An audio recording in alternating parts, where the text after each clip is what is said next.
Ladies and gentlemen, we call this area south of Egypt, Nubia. And it comes from Nibu. Nibu is an ancient word, means gold. Nubia means the land of the gold. It's where the ancient Egyptians used to come here to the south to get the gold, to make the jewelry for their treasures. We have a great temple here for Ramses II and his wife. Why Ramses II built the temples so far in here? Why they are different? I'll tell you everything you need to know. First of all, you need to know that Ramses II ruled Egypt 1290 before Christ. His name is Ramses. And Ramses, it's not one word. There are two words. His name is Ra, Mses. Ra, sun disk. Mses, a hieroglyphic word, means sun. So the name Ramses means the son of the sun god. Ramses II built so many temples in all over Egypt. Wherever you go to see temples and statues for Ramses II. But the most amazing in all of them, Abu Simbel. In all our history, the most amazing one is Abu Simbel. Why? Because all the other temples we have in all over Egypt were built. This is the only temple we have in our history was cut in the mountain. As you see here. You know, if you are building something, it's easy. استأذنك بس ممكن بعد إذنك. If they're building something, it's easy to cut the blocks and to build it. But can you imagine to come here and to see a mountain and you start carving the mountain? First of all, sorry? Was the whole mountain moved? Yes, the whole mountain was moved. But the whole idea is, think about it. They looked at the mountain. They had certain height. So they had to think about the measurements, the proportions, about the head and the shoulders and the laps and the legs and the foot. So they were genius to make all the parts matching each other. Because maybe they make one big head, once you come to the body, it comes smaller.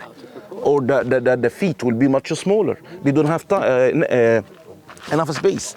So they were genius to divide the mountain into like sections to know exactly the size of each part of the body. And they had one chance to make it. If they do something wrong, destroy the whole idea of Abu Simbel. This is why it's amazing that they had to do it once and they've done it right and they done it 100% perfect. The other thing is, look, when they were carving, from where they started? From the top or from the bottom to carve it? What do you think? I'd say top. You're right, from the top to the bottom. Because they started from the top. Otherwise, once they carve something at the bottom, they had to step on it, or reclaim it, or destroy it. This is why they started carving the temple from the top, then they come down to the bottom. Look at the size of each statue. They are huge. You're still far away from the statues, but once you get closer, you see huge statues. The height of each one of them is 21 meters.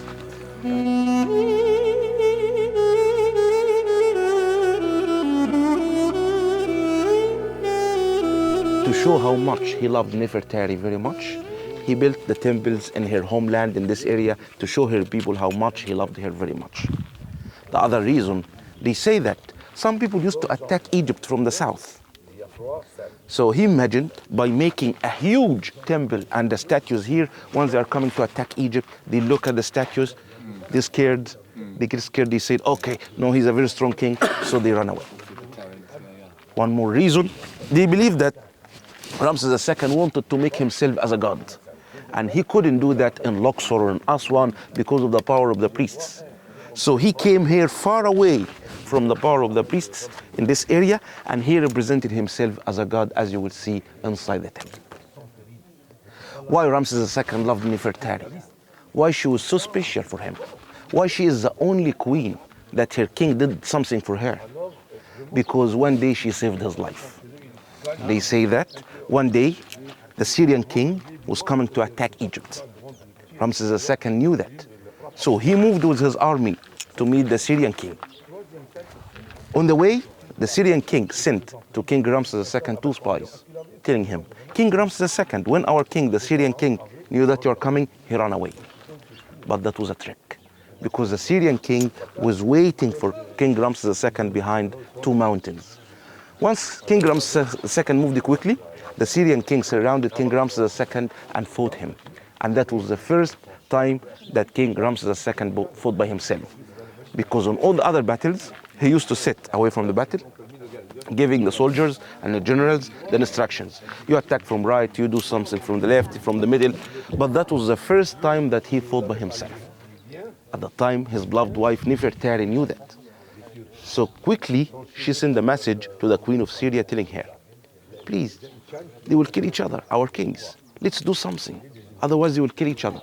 Because of that message, there was the first peace treaty between Egypt and Syria. And they didn't fight each other anymore. Everyone went back to his own country in peace. But at the time King Ramses II came back to Egypt, he came back here and he represented his victory in this battle. He didn't win, but he represented his victory on the walls of the temple, and he loved Nefertari very much for doing that, and that's why he built a great temple for her here, and this why all the time she is standing next to his left leg, supporting him like she supported him in that battle over there. Till the Minister of Culture went to UNESCO, the Egyptian one, and he told them it doesn't belong to Egypt, it belongs to the whole nations. So please help us to save Abu Simbel. That's why UNESCO decided to save the temples of Abu Simbel. At the time they came here and they started to decide how they move it or how they save it.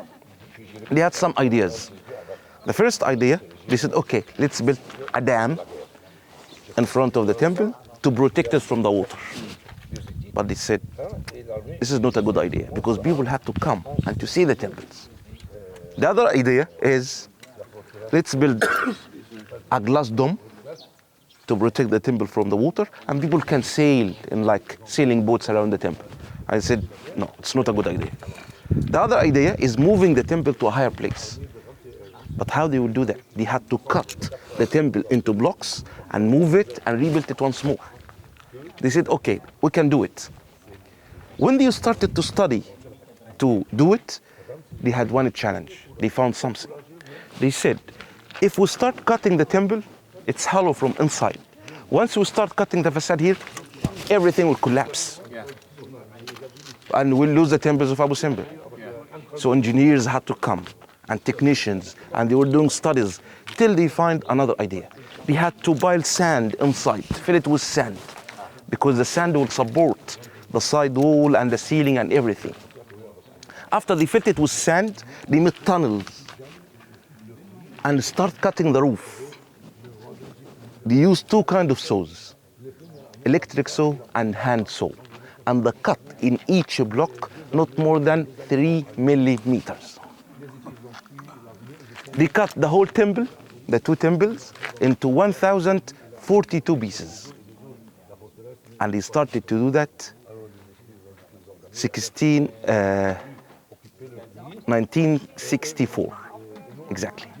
1964, and they moved the temple from that area down there, over there, here, and rebuilt it once more.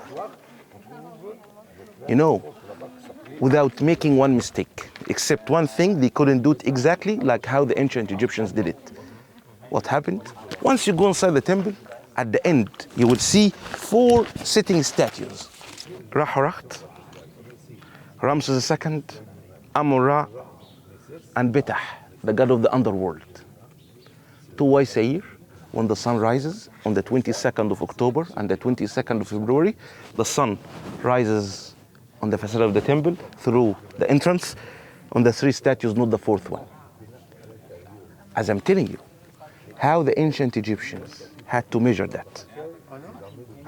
How they knew the direction and even the tunnel the entrance and the location of the statues. As I told you, they couldn't move it. They had to carve it here by millimeter. If they do one mistake, the god of the underworld will be in the sun, and this is wrong. It will spoil the whole idea. If something happened to the statues of Ramses II, it would be in the dark. So they had to be here exactly, nowhere else. And the height and the direction of it.